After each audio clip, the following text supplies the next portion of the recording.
안녕하세요. 이번 영상은 홍사훈 씨의 경제브리핑에 나온 둔촌주공 이야기를 말씀드릴까 합니다. 지금 말씀드린 내용은 분노가 세상을 바꾼다라고 하는 홍사훈 기자가 쓴 내용에 들어가 있는 내용입니다. 2022년 4월 15일 둔촌주공 재건축 공사가 중단이 됐죠. 문제의 발단은 설계 변경에 따른 공사비 인상이었습니다. 그 당시에 공사비가 늘어났던 것 관련해 가지고 조합원들이 납득을 못했던 거죠. 2016년에 4,800명의 조합원들이 시공사를 선정하고요. 처음에 2조 6,700억 원의 공사비 계약하고 공사 들어갔죠.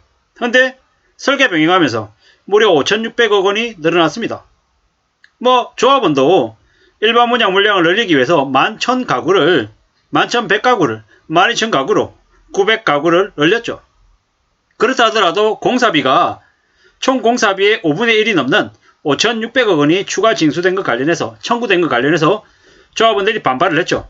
원래는 조합원들이 분담금을 한 푼도 안 내고 새 아파트에 들어가기로 했는데 5,600억 원의 공사비가 추가가 되니 4,800명의 조합원들이 1인당 1억이 조금 넘는 분담금을 내야 되다 보니까 납득을 못했던 거죠.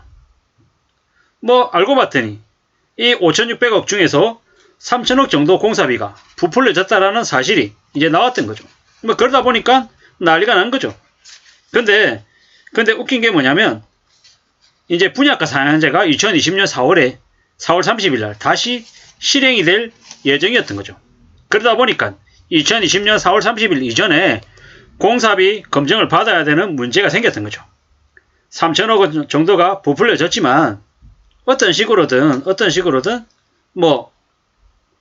그 공사비를 수용하는 쪽으로 흘러가게 이제 되어갔던 거죠.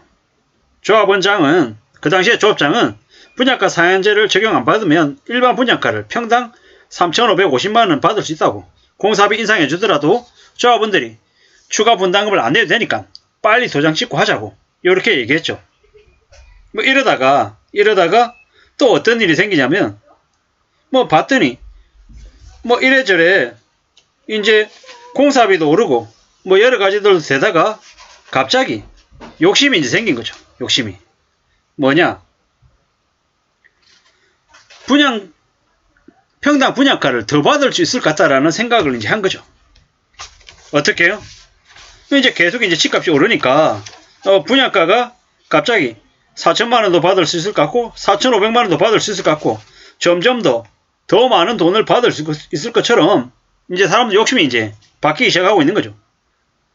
3,550만 원 받으면 괜찮았을 거라고 생각했던 걸 이제 집값이 폭등하고 있으니까 3,550만 원은 안 돼.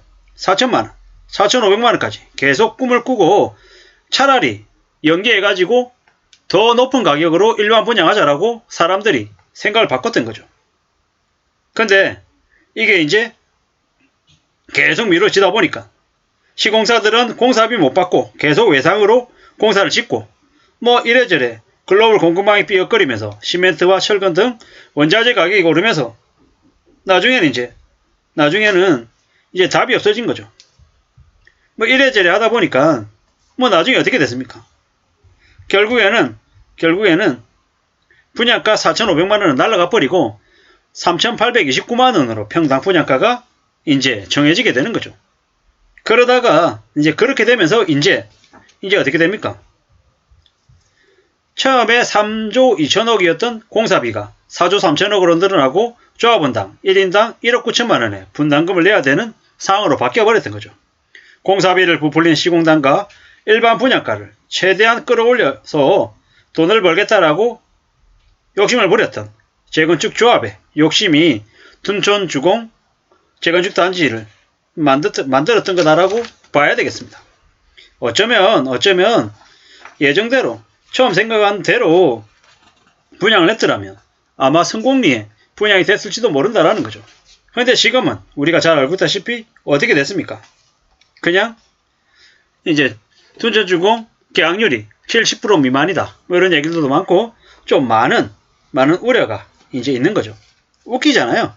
처음에 공사비 2조 6,700억 원을 얘기했던 게 무려 4조 3천억까지 늘었다라는 거.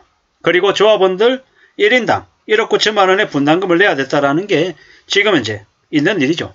게다가 일반 분양이 다 안 됐죠. 일부는 이제 미분양이 날 거고, 그 미분양 나는 것들이 나중에 어떤 식으로 부메랑이 돼서 조합원들을 힘들게 할지는 모른다라는 거죠. 앞으로 두고 봐야 될 일입니다. 탐욕이 부른 둔촌주공 재건축 사태입니다. 뭐 둔촌주공이 이 당시에 이 언론 뉴스가 나왔을 당시에는 2022년 11월 뉴스거든요. 30평대 중도금 대출 불가였죠. 근데 이거 풀렸죠. 그리고 뭡니까? 그 의무 주고해야 되는 기간도 없어졌단 말입니다. 근데 지금 어떠냐? 분위기가 매우 안 좋다. 둔촌주공 분양이 100% 되기가 어려울지도 모른다. 이런 얘기인 거죠. 사실상 뭐 조합도 문제가 있고 시공사도 문제가 있다라는 겁니다.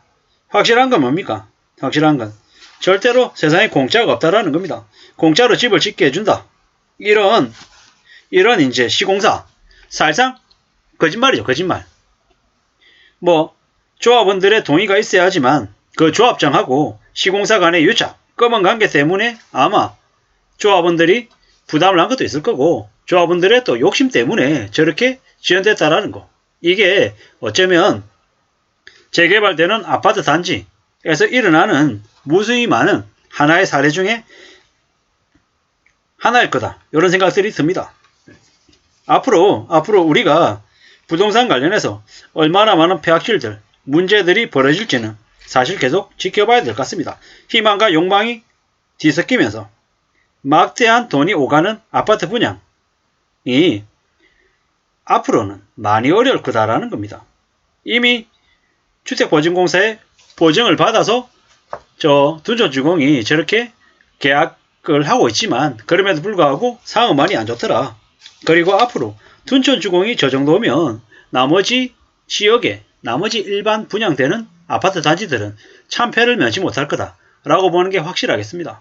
둔촌주공이 나중에 지어지고 입주할 시점이 되면 얼마나 가격이 내려갈지, 그리고 시간이 지나고 또 지났을 때 감당 못할 이자 때문에 어쩔 수 없이 배타내야 되는 이들도 많아질 것 같다라는 게 제가 드리고 싶은 말씀입니다. 다시 한번 더 말씀드리지만 공사비를 부풀린 시공사와 일반 분양가를 최대로 끌어올려서 하겠다라고 했던 욕심이 지금의 둔촌 주공 재건축 단지를 만들었다라고 보는 게 맞겠습니다. 그리고 지금의 윤석열 정부가 어떻게든 둔촌 주공 단지를 살리겠다라고 발버둥 치지만 쉽지 않을 것 같습니다. 감사합니다.